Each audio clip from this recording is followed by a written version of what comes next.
Дали го изгубивме човекот во нас? Апсолутно да. Зошто? Секојдневно гледам сцени. Егоисти сме?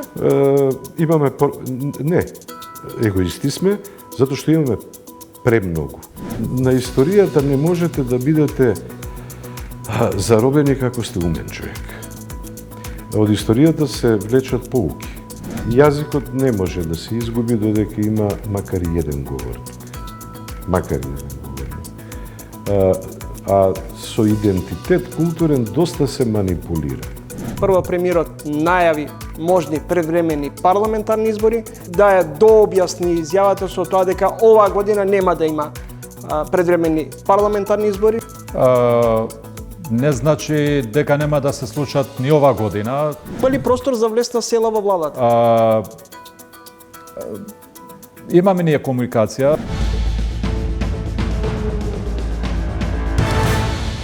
Речи си 8 години како трае ТВ магазинот Трилинг. И замислете, прв пат, после 8 години, во ТВ магазинот Трилинг ќе ми гостува Венко Андоновски, универзитетски професор, писател, драмски текстописец. Добре дојдовте во емисијата. Добро ве најдов, многу ми е драго да бидам со вас. Господин Андоновски, извадив уште од самиот старт една ваша констатација: живееме во луд свет кој страда од шизофренија. Војните се враќаат. Тие секогаш се знак за нејзина појава. Помалку звучи депримирачки, како да го навестувате Горан Стефановски со Диво месо. Па да, тоа е земено од представата во драмски Мачки на глава, односно мислам дека го изјавив на пресконференцијата.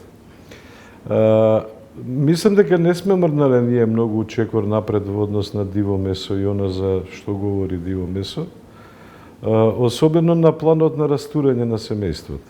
Знаете, се смееме понекогаш со колегите од историја на факултетот, тие велат во Турско имало најголем данок 10-ток, а сега персоналниот данок ви е многу повеќе од 10-ток, нели? Да не говориме за другите даноци што ги плаќаме. Но имало и данок во крв, велат, нели? Јас се прашувам, зар не е данок во крв растурањето на семејствата, селење на младите луѓе од Македонија и така натаму. Така што, колку и да звучи песимистички, тоа е реално. Понекогаш реализмот се израмнува со песимизам и мислам дека тоа Диво месо на Горан Стефановски, кој јас се обидов да го рециклирам, да го преместам низ времето и се прашав како денес би изгледало кога тој текст би се пишувал. Мислам дека тоа Диво месо уште ни стои и дека не ни е решено. Зошто не сме мрднати од статус-кво позицијата? Па јасно е зошто, затоа што во оваа земја идеологијата излезе вон времето. Значи, од секогаш државите ги воделе политичари, идеолози, лидери, но од секогаш имале и умни луѓе крај себе.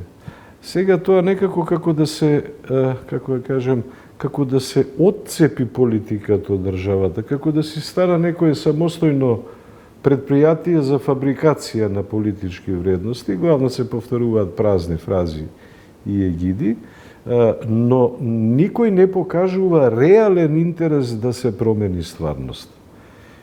Тоа си стана едноставно како што на времето символизмот беше само целна уметност, не заинтересирана за стварноста, така сега и идеологијата се занимава, да не речем политиката, нели? Зошто е истисната таа интелектуална мисла, научна мисла? Па затоа што е критичка. Знаете, во психологијата на оние кои сакат да владеат е всадено чувството на нарцизам. И тоа не говорам јас само за сега, од секогаш било така. Меѓутоа постоеле механизми кои тој нарцизам го ставале во некои нормални рамки. Не постои владател кој не сакал да биде фален и да се прави некаква имагологија од неговата појава и од неговата фигура, меѓутоа од секогаш имало и спротивни мислења, имало и критичка интелигенција имало и дисиденти, а сега дојде еден момент во кој како веќе да не е потребно ни знаење, ни како да кажем, ни совет, ни стручен совет од интелигенција. Нема потреба, се е политички диригирано од врвот и ние знаеме дека тоа доаѓа и од геополитичката ситуација. Тоа е ситуација во светот. Неколку центри раководат со се, а дури и со војни. Вие зборувате за цепење, за двоење. Дали живееме во два различни светови? Апсолутно да. И тоа доведува до една скизоморфија на општеството. Знаете, имате луѓе кои сакаат да учат, да напредуваат и да работат, и имате луѓе кои, тоа е сосема друг свет, на кои им одговара ситуацијата статус кво. При тоа е јавна тајна и врапците тоа го знаат, си ги решаваат своите приватни проблеми, ги интересира само приватното инкасирање и во едно такво скизоморфно општество сосема е нормално оној што сака да работи, а нема услови за тоа, да го напушти. Повторно ќе ве навратам на Горан Стефановски. Дали тој ви бил идол, бидејќи соевидно многу често се повикувате на него, многу често го цитирате него?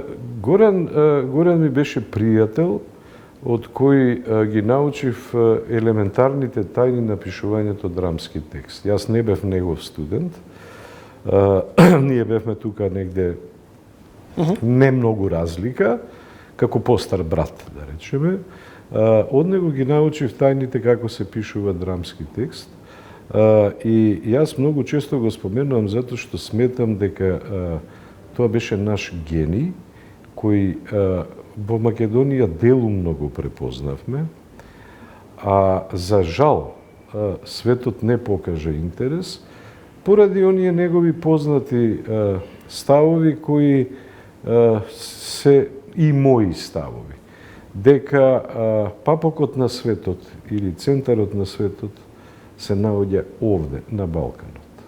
И дека од тука е тргната писменоста што им ја дадовме на три вери и на многу народи, дека не сме за подценување, но дека самите се подценуваме, дека едноставно сме во состојба да се откажеме од себе си за да припаднеме некаде, и тоа секојаш сме го правеле. Горан беше жесток во таа смисла и затоа и го повторувам. Можем да кажем дека има одиграно силно влијание врз мене и не само врз мене, врз многу други луѓе, не само во техничка форма, како се пишува драма, туку како да се разбере светот во конфликт. Во едно сеќавање за студентско-новинарските денови, неизбежна е култната кафана кај Почу и кај Јоле, подоцна само со Јоле и на Максим Горки на почетокот од милениумот. Дали во тој клуб на сезнајковци, на мудроста, идолите ги најдовте во Петре М. Андреевски, Анте Поповски, Гане Тодоровски, па од време на време таму знам ми раскажували Милан Ѓорчинов, Атанас Вангелов, Владо Урошевиќ. Да, тоа беше Јоле, како што го викавме, ни беше на некој начин попладневна настава на тогаш на младите студенти. Тоа беше една генерација, заедно студиравме јас, Славе Ѓорѓодимовски, Ивица Шеликовиќ, Братислав Ташковски и така натаму. Сите стана нешто во книжевноста, но ние попладне одевме таму, затоа што фаќавме пусија да видиме кој ќе дојде од овие ветераниве. Се знаете, вие да седите, да ве покани на маса еден Анте Поповски и да речеме да разговарате за вашата поезија која сте му ја дале. И тој да ви даде ваков совет. За добрата поезија, вели, малку зборови се доволно, а за лошата поезија многу зборови се малку. Мислам, вие добивате еден совет директно од автор, кој што едноставно ве насочува кон тоа кога пишувате поезија да не празно словите. Камо среќа да имаат и политичарите такви учители. А што се однесува до тие предавања, ние таму учевме за дисидентите, затоа што Ако ги слушавме предавањата на Гане предпладне на факултет, тоа беа дозирани предавања според програмата. А во Јоле се зборуваше и за дисиденти, и за апокрифност, и за, не знам, еретизам во книжевноста и така натаму. Тоа беа незаменливи школи попладневни, а имаше и хуморни ситуации. Се сеќавам дека еднаш Бранко Варошлија и Петре Андреевски разговара дали на романите на Бранко Варошлија им недостига филозофија. И Бранко рече, не недостига, јас се држам до Хераклит Мрачниот, вели, како филозоф. Тој оној нели што влегуваше во една иста река и рече дека никогаш не можете да влезете два пати во иста вода. Петре го гледаше со прашален поглед, а Бранко му демонстрираше. Вели, Петре, како што не можел Хераклит два пати да влезе во една иста вода, така и јас и ти не можеме два пати да испиеме една иста ракија. Затоа да си не рачаме уште по една. Имаше многу духовитост, имаше многу еден убав живот. Господин Андоновски, кога би почнал да читаш, би читал што се имате напишано, над 20 драми, научни статии, колумни, малку е веројатно половина емисија да разговараме. Папокот на светот, 10-то издание, Вештица, 5-то издание. Колку денеска се слуша гласот на писателот? Прво вака, Папокот на светот отиде до 20 издања. Вештица е некај 15-то, ако не и повеќе. Но тоа веќе и не е важно. Важно е дека тие романи се читаат. Гласот на писателот го слушаат само оние кои не можат да се препознаат во општеството и да се интегрираат. Ако мислите да се слушне гласот на писателот во смисла на некаква општествена полза или некоја насока, тоа не важи. Едноставно, јас реков, дојде до отцепување на идеологијата од се што е општество и држава. Постариите мои колеги кажуваа дека кога Блаже Конески бил председател на Друштвото на писателите и кога требало нешто да му се даде на Друштвото на писателите, кревал телефон, од оние класични статични црни телефони, звонел и само кажувал нека ме побара тој и тој. Значи, човек од власт. За 5 минути од почит се јавувале луѓето. Сега таква почит веќе не постои. Значи, како да кажам, таа некоја атмосфера дека тогаш се создавала држава, дека граматиката на Конески е темел на таа држава, тоа било почитувано. Сега вие можете да донесете и меѓународни награди и ова и она. Прва вест во секоја ТВ емисија, во секој портал ќе биде настан од политиката и тоа целосно. Зошто македонската книжевност, генерално книжевност е на маргините? Па не е само кај нас. Генерално секаде книжевноста е на маргините.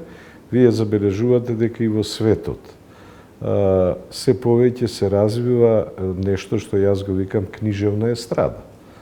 Тоа се бестселери кои се обраќаат на една средна класа што си ја врши својата функција на шрафче во државната машинерија и ништо повеќе.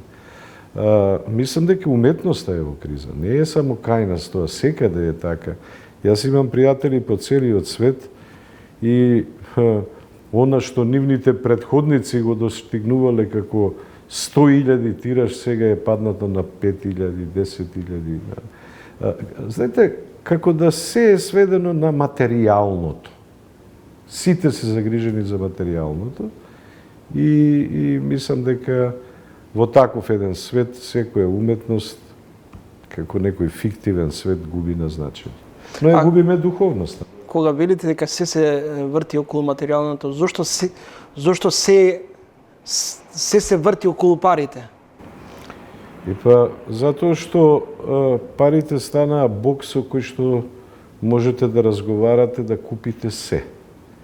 Знаете, постоја работи кои не можеа да се купат порано со пари. Например, чест. Не треба да одиме понатаму. Доволно е да ги погледнеме нашите предци. Имало чест во селата, во градовите, во паланките, која не се продавала. Сега ние секојдневно читаме дека со парите може да се купи се, и децава тоа го знаат, за жал, дека се може да се купи со парите. Тоа е затоа што едноставно опадна, јас повторно причините ги барам во распадот на семејството и на, како ја кажам, дури во известна смисла и како ја кажам, религиозноста, духовноста, сето тоа отиде, се е профанирано.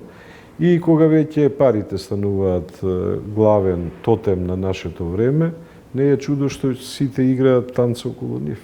Тоа е тотемот. Парите се отепувачка. Како не? И тоа страшно отепувачка, луѓето не се свесни дека, земете ги Олдос Хаксли во Прекрасниот нов свет. Таму покажуваше како парите ги расипуваат луѓето. За разлика од 1984 година, нели, романот, таму големиот брат те цензурира. Сега те цензурираат преку пари, те раководат преку пари, те наведуваат преку пари.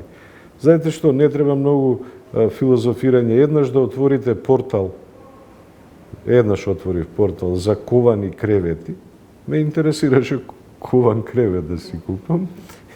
Тоа е претворено во една масовна шпионажа на вашиот потрошувачки апетит. Мене постојано, покрај тој портал, ми се отвараат сега и други кои ми нудат перниче за таков кревет, надказ која се става покрај таков кревет, ламба која се... Дури до влечки стигнавме. Значи, тоа потрошувачко општество едноставно ја исфрли уметноста и духовноста наша, нели? Па дури и чувствителност. Гледам колку се станати безчувствителни луѓето, едноставно подготвени се да газат преку жив човек за да дојдат до тоа што им треба. Господин Андоновски, во Белград ве опишуваат како македонскиот Кундера, другите ве компарираат со Умберто Его. А што би сакале вие да бидете? Петре М. Андреевски или поетот Блаже Коневски? Јас тие компарации со Умберто Еко и со Павич и со не знам со кого се имаше таму, не ги сакам. Секој човек е вселена за себе. Јас многу сум научил од Петре, многу сум научил од Данте и попрво би сакал на нив да личам одошто на странските идоли, затоа што пред се сум македонец и верувам во македониумот како некој мистичен елемент кој се состои во тоа секогаш да се издржи се, да се истрпи се на достоинствен начин и се разбира да се направат духовни, огромни подвизи. Внимавајте, 903-та, ние сме многу чуден кога говорам за тој Македониум како некој духовен елемент на Македонија. Јас не сум од оние празни националисти кои по секоја цена претеруваат во патриотизмот. Ако вие 1903 година имате крв до колена во Македонија, и ако таа 1903 година во Америка се случува првиот лет со авион, јасно ви е каква разлика, браќата Рајт, нели, летаат 1903 со авион. Каква огромна разлика е тоа меѓу културите. И вие верите, ние се бориме во крв до колена, што се мериме ние со американците? Да, ама 1903 година излезена книгата на Крсте Петков Мисирков за македонските работи. Истата година е упатена критика до тоа востание и до пролевањето крв и изложена идејата за културна еволуција во рамките на Османската империја.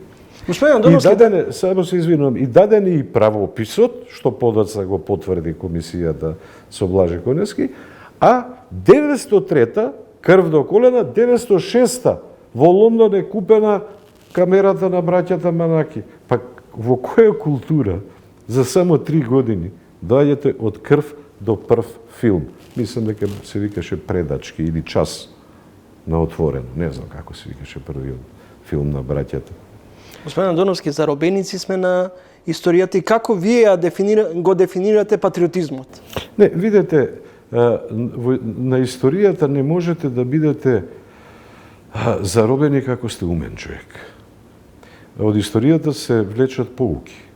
Значи, јас така гледам на таа работа.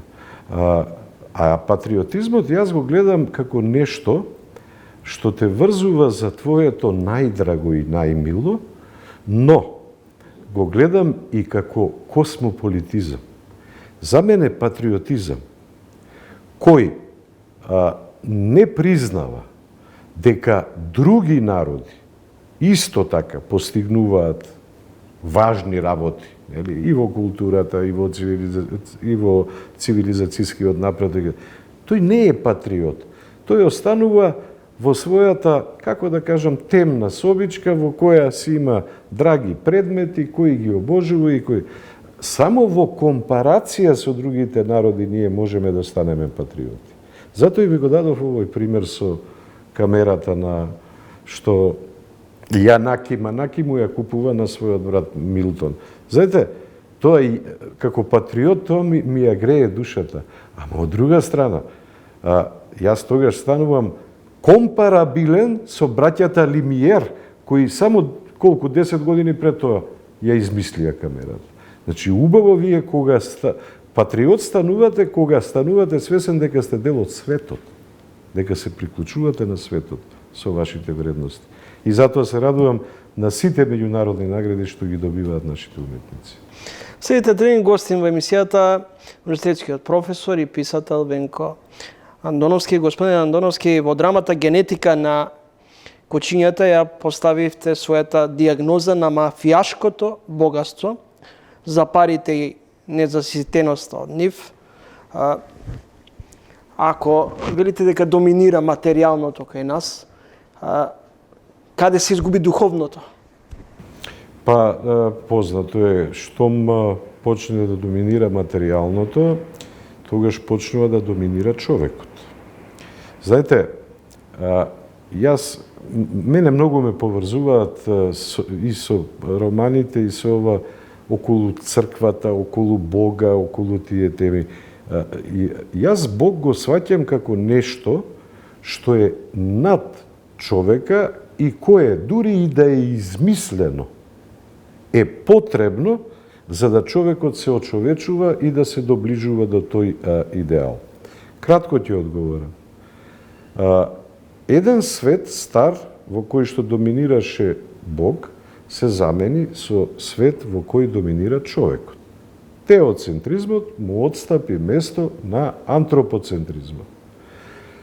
Човекот е суштество што плаќа со пари. И автоматски, штом почнат парите, нема место за духовното и за Бога.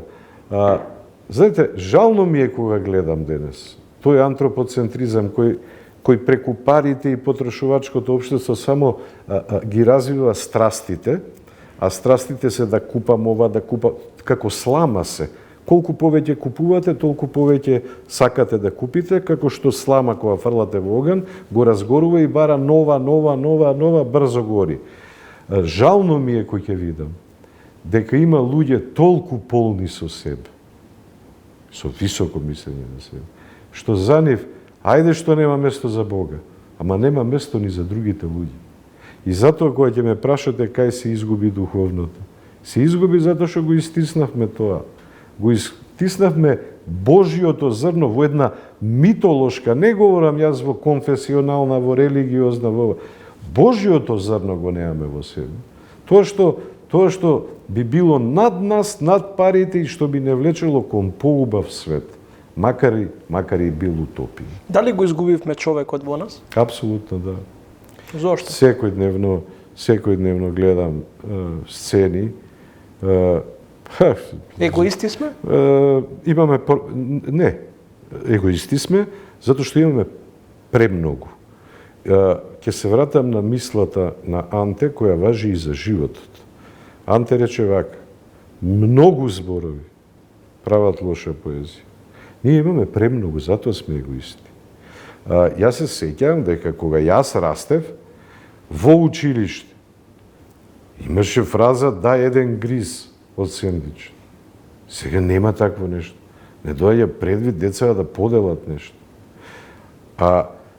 Секој си купува за себе, нема веќе да делиме. Кога имате помалку, вие сте упатени тоа помалку да го поделите. Зошто е тоа така, не знам, меѓутоа веројатно се должи на тоа Божје зрно, што јас го викам, во човекот. А сега нема така. Малку луѓе мислат дека сме голема нација, но дали приодот кон историјата го уби или го воскресна македонскиот патриотизам?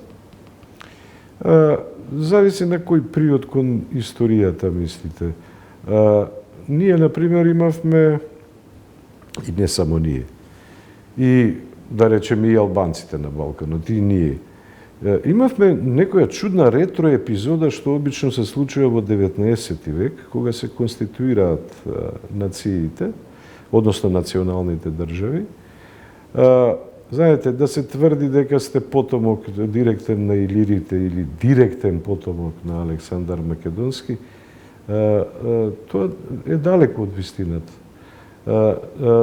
Во таа смисла, Македонија јас ја доживувам како да кажем, некој митски копнеш да се биде стар, а при тоа се нема свест дека на ова сеизмичко подрачје, културно сеизмичко подрачје, е настанато севкупната култура.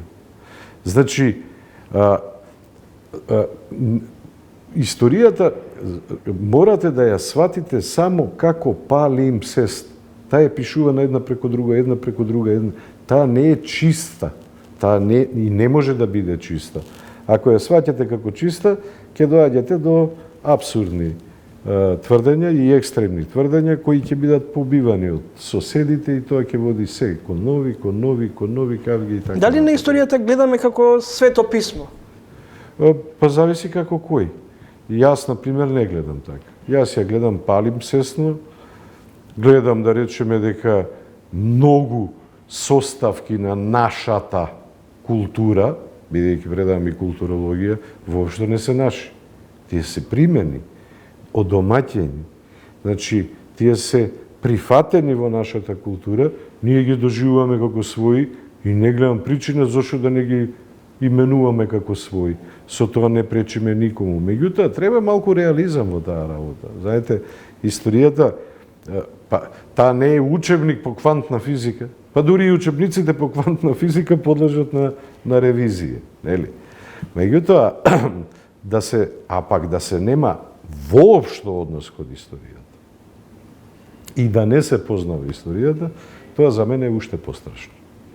Тогаш го губите не само вашиот македонски идентитет, го губите тоа пошироко палимпсестно балканско подрачје на културата. И тогаш, не знам, се претворате во човек кој го интересира само каде има повеќе пари, таму ми е подобро. Реални ли се стравувањата за можно губење на македонскиот јазичен, културен идентитет? Или играме постојано на национал-патриотската карта? Видете, јазикот не може да се изгуби додека има макар и еден говорник. А со идентитет културен доста се манипулира. Културниот идентитет е она што ние го создаваме во нашата македонска култура. Тоа нема да се изгуби. Јас лично сум оптимист и верувам дека дури и да доаѓаат и од бугарска страна, ќе бидам отворен, и од грчка страна, јас мислам дека и тие луѓе се свесни дека тоа се небулози. Дека македонскиот идентитет си постои. Едноставно тоа е пак една супремација на таа проклета идеологија и политика која никогаш не била поосилена и поотцепена И од интелигенцијата, и од обичниот народ од сега. И така и во нашето соседство. И затоа сме на ова дереđе на кое сме. Господин Андоновски... Не стравувам за идентитетот. Мене многу повеќе ме загрижуваат удари одвнатре. Например, кога ќе изберете лош учебник. Самите си го правиме тоа. Лош учебник од кој треба да учат моите деца. Зошто? Затоа што преку врски се наместиле. Овој, оној, тој, бираме лош учебник. И потоа за нашиот идентитет ние винове некој од надвор. Не е точно. Самите ние меѓу себе правиме негативна селекција и ако некој го урива нашиот идентитет, тоа сме на прво место ние. Не велам дека нема и злобници од надвор, но да кукате цело време дека некој тоа ви го прави, не е исто. Не е реализам. Господин Андоновски, Македонија припаѓа на Европа географски, но зошто се уште ни е далечен западот? Па, мислам дека прво ние и немаме некоја ментална матрица блиска до западот. Нашите луѓе кои одат таму прифаќаат туѓи, мислам тамошни, домицилни ментални матрици. Ние сме сепак луѓе кои, како да кажем, многу повеќе го ценат, ја ценат уметничката слобода, хедонизмот, воопшто слободата и тешко се вклопуваат во една Европа која работи по строго нормативна животна поетика. Се знае, стануваш во толку, одиш во толку, Тоа нормално доаѓа полека и кај нас. Меѓутоа, ние се браниме од тоа. Ние сме малку, како да кажам, по-недисциплинирани во менталитетот и тоа е добро и во уметноста посебно и тоа е одлично. А Европа и нема некој интерес од нас за да не прими, да се разбереме. Имаше тука теории дека затоа што сме сервилни, па затоа не примаат и така. Не ги прифаќам тие теории, иако бевме сервилни и уште сме на некои точки. Да не се лажеме, Македонија нема море. Што мислите, зошто бугарите влегоа во Европска Унија и зошто Црна Гора е пред нас?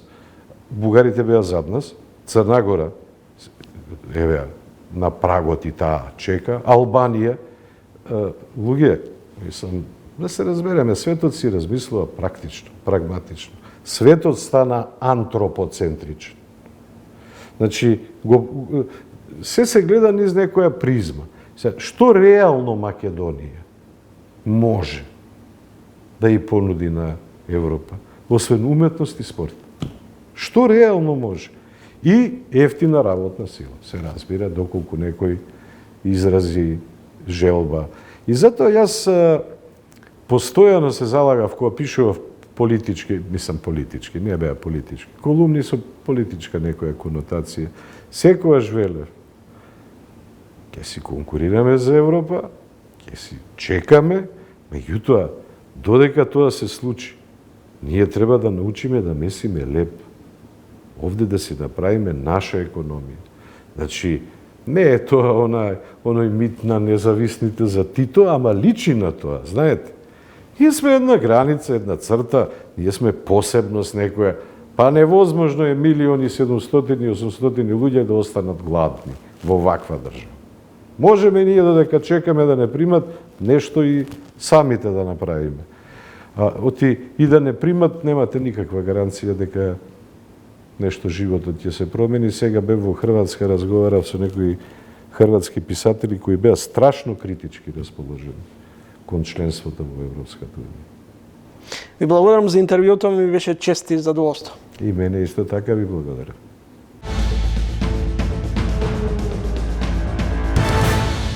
Пред време и парламентарни избори веднаш се огласија и Таравари и Ахмети. Сега и веднаш прифаќаат. Видете, мртов конј нема што да изгуби. Сигурно дека тие спијат на увод дека кога би имало избори можеби ќе имат некоја подобра позиција, но мислам дека имајќи предвид особено резултатите од локалните избори, нивниот пораст се види уште посилен. За гарантираните права, добиените права на сите заедници во Македонија во ниту еден момент не треба да се стават во знак прашалник.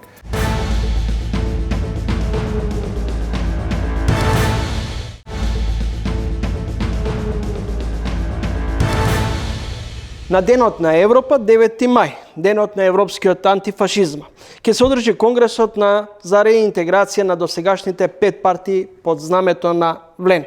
Што тоа ќе значи со владеачкиот албански блок? Дали тандемот Меджити-Касами ќе успеат целосно да ги обединат сите структури кои беа до сега, односно до 9 ќе се прокламираат како 5 посебни политички субјекти во еден политички субјект. Добре дојдовте во емисијата, господин Касами. Добро најдов, фала за поканата. Од 9 мај ќе звучите во еден глас. Имате ли капацитет, како вреди сега говорам, да зборувате во еден глас и како ќе функционирате, имајќи во предвид дека најавувате ротирачко преседавање со партијата? Прво, ценам дека тоа што се случи со вреди, тоа е нешто ново што овие 30 години се нема случено не само кај албанскиот блок на политички партии во Македонија, туку воопшто. За прв пат се соединија 5 субјекти од различни, да кажам, политички превиненци и се соединија во една коалиција и сега веќе од 9 мај веќе и во една политичка партија. Тоа беше израз на волјата на особено албанските гласачи кои разочарани од постојаните превирања и разделби меѓу албанските политички партии во Македонија, бара да дојде време кога тие ќе се соединат и затоа ценам дека вреди е израз на таа волја на албанците да бидат соединети во еден политички субјект. Дали има капацитет? Ние покажавме дека во овој период и во опозиција и во позиција дека безпрекорно функционираме, без разлика што формално правно функционира 5 различни политички субјекти, но одлуките и во опозиција и во се додека сме дел од владата се носат консензуално и не сме имале некој проблем или некоја прешка во функционирањето и на коалицијата досегашна, но и во имплементација на нашите политики како дел од централната власт и локалната власт. Господин Касами, има ли логика од можни предвремени парламентарни избори во ситуација кога имате стабилно парламентарно мнозинство и, како што вели премиерот Мицковски, коректни коалициски односи? Ова прашање се го наметнувам и ви го поставам откако прво премиерот најави можни предвремени парламентарни избори, па потоа да е дообјасни изјавата со тоа дека оваа година нема да има предвремени парламентарни избори, што не значи дека почетокот нината не може да се случат. Не значи дека нема да се случат ни оваа година. Ние не знаеме што ќе се случи утре ако одиме по таа насока, но ценам дека тоа што сум го кажал и ќе го повторам, ценам дека со тоа што владата е стабилна, со тоа што и политиките кои ги имплементира, особено во ова кризна ситуација, покажуваат резултати, со тоа што и парламентарното мнозинство е стабилно, особено имајќи предвид дека сме во многу сериозен процес на имплементација на европската агенда, ценам дека граѓаните се изморени со предвремени избори, дали парламентарни или други избори, и ценам дека конечно треба Македонија да се врати во стабилни води на редовни избори, каде што ќе има некоја известност нели, на тоа што ќе се понуди пред изборите и да се реализира во текот на 4-годишниот мандат. Така да мислам дека имајќи предвид особено сега во албанскиот блок дека ние на последните избори нели, имаме одличен резултат и покажавме дека албанците ни веруваат во тоа што го правиме и во владата сега и на локално ниво. Ако одиме по линија на политичкиот интерес, односно на партискиот интерес, ние би биле спремни утре да има избори, но имајќи предвид дека државата е на ова сериозна фаза на имплементација на реформската агенда, имајќи предвид дека граѓаните барат резултати, ценам дека изборите треба да бидат редовни 2028 година. Може ли да, како владина коалиција ве прашувам, да наброите 3 големи, крупни проекти кои во изминативе 2,5 години колку што сте на власт се реализирани? Значи има неколку такви да кажам проекти и реформи во делот на тоа што значи подобрување на животот на граѓаните. Јас ќе кажам еден кој има реални ефекти во нели економските показатели, а тоа е инвестицијата во инфраструктурата. Значи во инфраструктурата, особено инвестицијата на владата преку коридорите 10 и 8 и со инвестицијата исто така во инфраструктурата преку локалната власт, тоа покажува дека иако сме во нели сериозна кризна ситуација поради нели тоа што се случува во Украина и во Блискиот Исток, македонската економија нема нели него чувства кризата, особено и со мерките кои се превземаат во делот на заштита на граѓаните, односно обезбедување на цените од некој поголем ценовен шок. Господин Казами, зошто стана пракса, речиси, вреди пред секоја голема одлука да има средби со Албин Курти, а зошто не и со Еди Рама? Албин Курти денове беше во Скопје со вас и со изедмечите средба. Добро, сега тоа беше настан културен, имаше представа каде што нели беше вклучен режисерот Косово и со албанскиот театар во Скопје и нели бевме заедно на тој настан, но ако гледаме политички, ние сме кажали, стоиме на ставот дека сакаме да имаме коректни односи и со Тирана и со Приштина.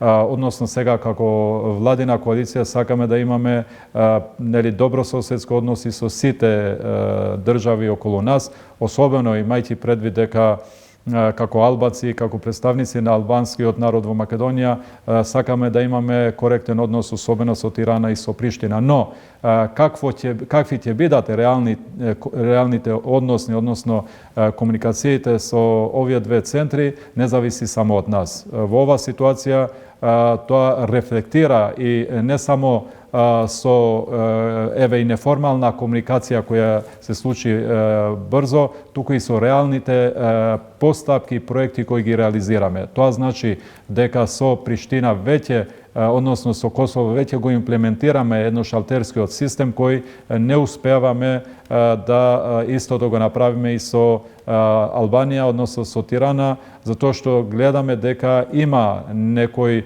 како да кажам, задршка, односно некоја дистанца од Тирана, од Албанија. Балансерот е укина, донесен е законот за правична застапеност. Сметате ли дека ова е најдоброто законско решение во однос на правата на помалите етнички заедници? Не сметам дека е најдобро, затоа што нема перфектен закон, но сметам дека е неспоредно подобро од тоа што беше како решение до сега во делот на балансерот како механизам, а не како законско решение.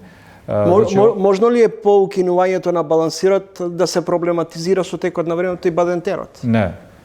Не може, затоа што бадентерот е уставна категорија.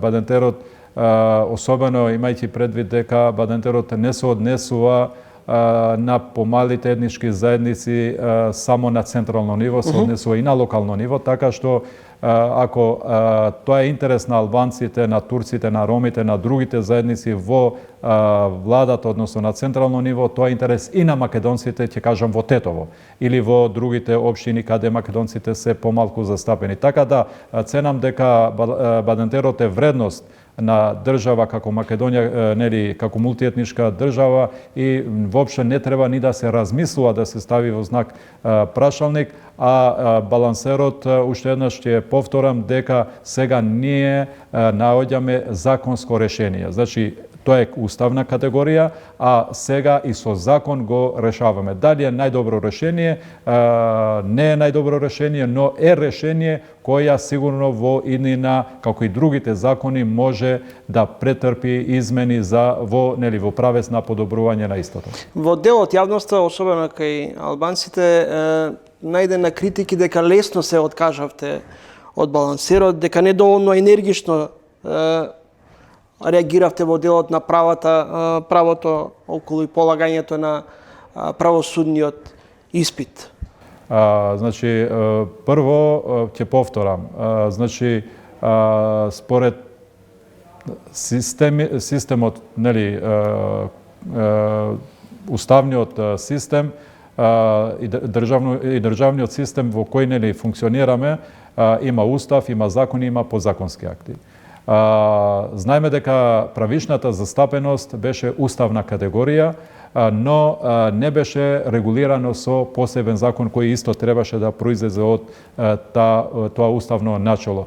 Ако, значи, имаше една алка фалеше во овој систем. Сега ние го регулираме, значи, тој уставен поредок, да кажам, од устав со закон, па после ако има потреба да се уредува подетално и со подзаконски акти. Така да, не ценам дека ние сме се откажали од балансерот, напротив, ние го регулираме тоа што 30 години, односно 20 години дуи не го регулираше. Значи, од 2004 кога требаше да се носи балансерот, дуи цело време ветуваше и конечно на крај донесе еден балансер кој тие знаеја дека е противуставен. Пред Уставен суд е иницијативата околу уставноста на законот за употреба на јазиците. Мислам дека вие како владина гарнитура особено вреди реагираше околу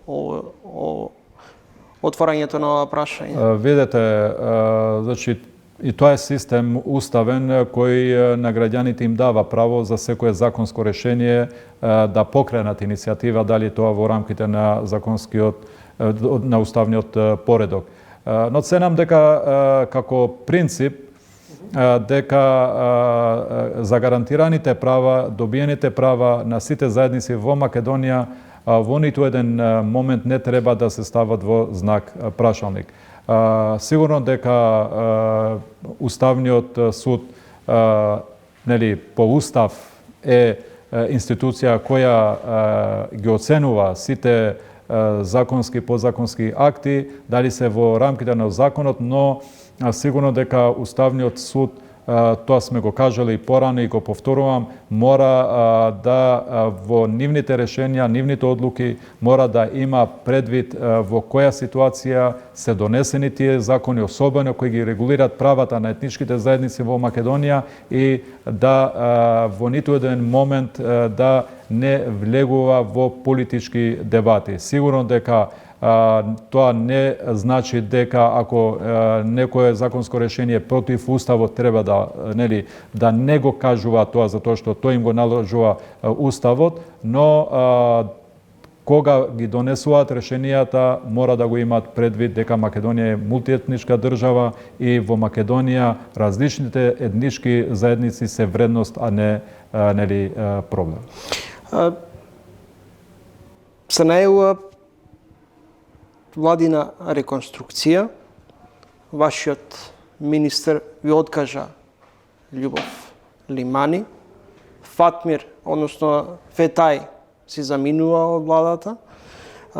Како вие гледате на дали ова е во насока уствари на обид на ослабување на владината коалиција, но и на вреди како политички субјект?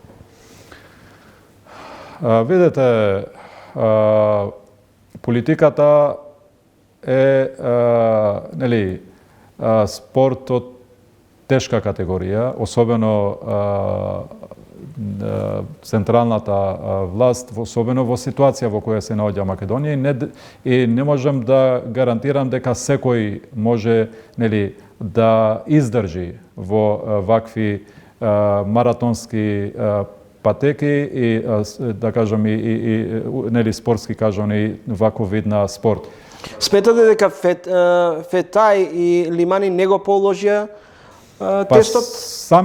Самото нивно откажување од продолжување да им служат на граѓаните покажува дека не успевале да бидат на ниво на задачите на кои им се доделени. Но дали може тоа и обратно да се толкува, дека не се согласуваат со политиките на вреди и владината коалиција? Па во ниту еден момент, ниту едниот, ниту другиот немат кажано дека излегуваат од владата поради тоа што, значи, едниот и другиот не собра храброст и сила да излезат да кажуваат дека вреди не е важен фактор во владата и ние си одиме. Значи, понатаму, тие, иако не покажува резултати во нивните обврски кои ги презеда, и понатаму сака да ги користат бенефициите од позициите кои ги имат, подобро ќе беше за нив и генерално за процесот, демократските процеси во државата, ако кажа до тука, од тука натаму не можеме, отколку вака како што се, чекајќи да се случи реконструкција на владата, па да си одат по тој процес. Какви се шансите за влез на едното крило на Алијанса на албанците, предводено од Зијадин Села, да бидат делот или да партиципираат во владината коалиција? Па, владината коалиција во моментот е стабилна. Имаме стабилно мнозинство, немаме некој проблем во функционирањето, ниту во собранието. Има ли простор за влез на Села во владата? Имаме ние комуникација со неколку пратеници, неколку политички субјекти, но досега немаме разгледано опцијата за нов партнер во владата, особено кај албанците. Може ли вреди да отстапи едно министерско место за крилото на Алијанса на албанците? Не сме разговарале и не ценам дека има таква потреба.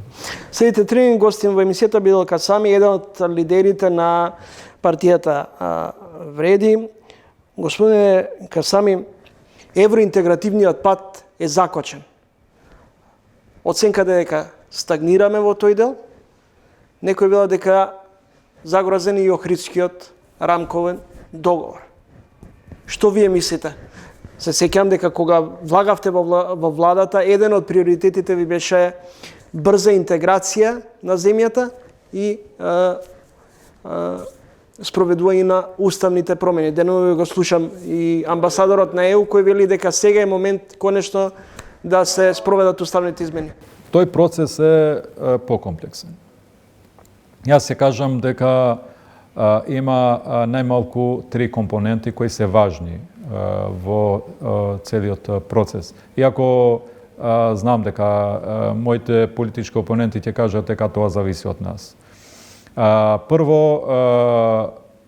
тоа значи интеграција во една голема унија и треба да има подготвеност од таа унија за нови членки.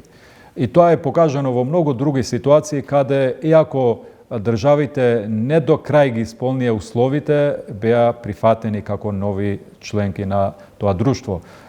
Друго, исто, според последниот договор со Бугарија, веќе условно кажано, билатералниот проблем сега стана проблем, не проблем, туку процес на како услов во процесот на евроинтеграција, тоа знаеме дека се уставните измени. И исто и тука ќе кажете дека тоа веќе не е билатерален проблем со Бугарија, туку е веќе дел од интегративниот процес. Но пак исто ќе ценам дека, имајќи предвид дека тие уставни измени се базираат на проблемот што Македонија го има со Бугарија, мора да имаме некој договор, односно да имаме некој разбирање, да кажам, во Софија дека да не сакат како нова членка на тоа друштво. Така да, јас ценам дека ова влада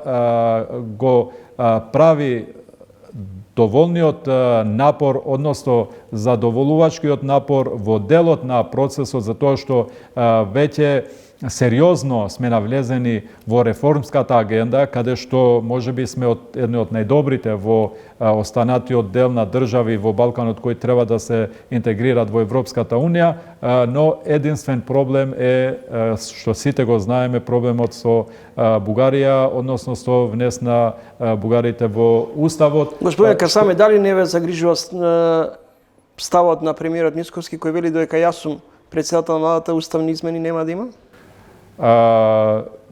Не можам да кажам дека ме грижи за тоа што тоа го гледам пак во призмата на тоа што го објаснив досега. Значи, во ниту еден момент не премиерот Мицковски, односно неговата партија, нема партија во Македонија освен една левица која и таа е за европска интеграција, значи нема сериозна политичка партија во Македонија која е против интеграција на државата во Европска Унија.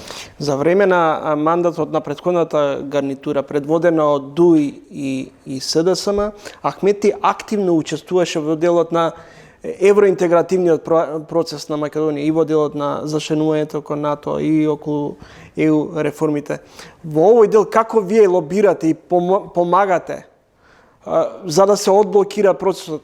Па ние конкретно, значи сме и формално правно дел од тој процес, односно да не кажам и носители на тој процес, со тоа што министер на ВЛЕН е министер за евроинтеграција и претходниот министер и сегашниот министер за евроинтеграција е важен чинител во овој процес, особено во туркање напред на реформската агенда. Исто така ние, да кажам, ги користиме нашите врски и линкови и во Брисел и во регионот за да го олесниме целиот овој процес за Македонија побрзо да биде дел од Европската Унија. Постои ли стравувате ли од можност од политичка дестабилизација внатре во земјата ако наскоро или не се деблокира македонскиот евроинтегративен пат во ситуација кога сите земји од опкружувањето, Албанија па и Црна Гора, веќе имаат конкретни датуми за членство? Јас би бил среќен ако тој процес заврши со конечна одлука и со конечно зачленување и на Црна Гора и на Албанија во Европската Унија, но исто така ценам дека напротив дека нели можност за криза туку ќе биде дополнителен мотив за нас тука во Скопје дека Европа има кондиција за да го продолжи процесот, за да и ние полесно ги носиме одлуките кои можеби во некој момент се тешки, но важни за нашите граѓани. За превремени парламентарни избори веднаш се огласија и Таравари и Ахмети. Сега и веднаш прифаќаат. Видете, мртов конј нема што да изгуби. Сигурно дека тие спијат на увод дека кога би имало избори можеби ќе имат некоја подобра позиција, но мислам дека имајќи предвид особено резултатите од локалните избори, нивниот пораз ќе биде уште посилен кога и да се изборите, дали предвремени или редовни. Но уште еднаш ќе кажам, гледајќи од перспектива на ВЛЕН, и ние би кажале дека утре би требало да има избори, но имајќи предвид дека нас како ВЛЕН и како влада граѓаните ни дадоа обврски да ги решаваме нивните секојдневни проблеми, имајќи предвид дека ова влада е на добар пат да ги решава тие проблеми, ние цениме дека на Македонија и на граѓаните на Македонија не им требаат предвремени избори, туку тоа треба да бидат редовни. Благодарам за интервјуто и за гостувањето. Фала ви многу за можност.